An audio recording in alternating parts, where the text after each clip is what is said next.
ಹುಲ್ಲಾಗು ಬೆಟ್ಟದಡಿ ಮನೆಗೆ ಮಲ್ಲಿಗೆಯಾಗು, ಕಲ್ಲಾಗು ಕಷ್ಟಗಳ ಮಳೆಯ ವಿಧಿಸುರಿಯೇ, ಬೆಲ್ಲ ಸಕ್ಕರೆಯಾಗು ದೀನ ದುರ್ಬಲರಿಂಗೆ, ಎಲ್ಲರೊಳಗೊಂದಾಗು ಮಂಕುತಿಮ್ಮ ಎಂಬ ಮಂಕುತಿಮ್ಮರ ಕಗ್ಗವು ನೆನಪಾಗುತ್ತಿದೆ ನಾನಿಮ್ಮ ಮುಂದೆ ಇಡಲಿರುವ ವ್ಯಕ್ತಿಯ ಬಗ್ಗೆ ತಿಳಿಸುವಾಗ.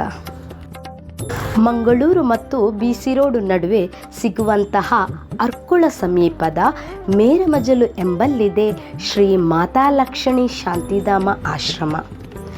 ಕಾಂತಾಡಿ ಗುತ್ತು ಹರೀಶ್ ಪೆರ್ಗಡೆಯವರ ಸುಮಾರು 2008ರಲ್ಲಿ ತಮ್ಮ ಅಣ್ಣನ ಮತ್ತು ತಾಯಿಯ ಸ್ಮರಣಾರ್ಥ ಸ್ವಇಚ್ಛೆಯಲ್ಲಿ ಸ್ವಂತ ಜಮೀನು ಖರೀದಿಸಿ ಸಮಾಜ ಸೇವೆಯ ಗುರಿಯನ್ನಿಟ್ಟುಕೊಂಡು ಬಹುಮಂದಿ ವೃದ್ಧರು, ಅನಾಥರು, ನಿರಾಶ್ರಿತರು, ಎಳೆಯರು, ಅಂಗವಿಕಲರಿಗೆ ಪ್ರಕೃತಿಯ ಹಚ್ಚ ಹಸುರ ಪ್ರಾಣಿ ಪಕ್ಷಿಗಳ ಕಲರವದ ನಡುವೆ ಒಂದು ಸುಂದರ ಕಟ್ಟಡ ನಿರ್ಮಿಸಿ ಆಶ್ರಯವನ್ನು ನೀಡುತ್ತಾ ಬಂದಿದ್ದಾರೆ.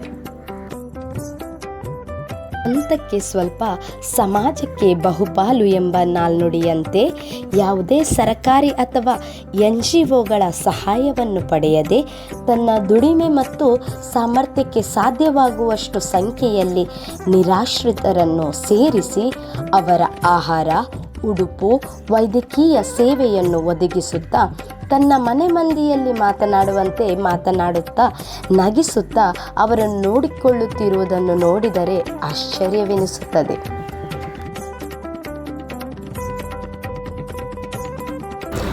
ಹಣದ ರೂಪದಲ್ಲಿ ಯಾವುದೇ ದಾನವನ್ನು ಯಾರಿಂದಲೂ ಪಡೆಯದೆ ಆಶ್ರಮದ ಪರಿಚಿತರು ಪ್ರೀತಿಯಲ್ಲಿ ತಂದು ಕೊಡುವಂತಹ ದಿನಸಿ, ವಿಶೇಷ ಹಬ್ಬದ ಊಟ, ಹಣ್ಣು ಹಂಪಲು, ಸಿಹಿ ತಂದಲ್ಲಿ ಅಥವಾ ಇತರೆ ವಸ್ತು ರೂಪದಲ್ಲಿ ಕೊಡುವಂತಹ ವಸ್ತುಗಳನ್ನು ನಾವೇ ಹೋಗಿ ಆ ಹಿರಿಯ ಜೀವಗಳನ್ನು ಭೇಟಿಯಾಗಿ ಆಹಾರ ನೀಡುವ ಅವಕಾಶವನ್ನು ಕಲ್ಪಿಸುತ್ತಾರೆ. ಇನ್ನು ಈ ಹಿರಿಯ ಜೀವವನ್ನು ಮಾತನಾಡಿಸಿದಾಗ ಕರುಳು ಹಿಂಡುವ 100 ಕಥೆಗಳನ್ನು ಕೇಳುವಾಗ ಅನಿಸುವುದೊಂದೇ. ಜನ್ಮ ಕೊಟ್ಟ ಜನ್ಮದಾತರನ್ನು ದೂರ ಇಡುವಷ್ಟು ನಮ್ಮ ಶಿಕ್ಷಣ, ಸಂಸ್ಕಾರ ಎಡವಿದೆಯೇ?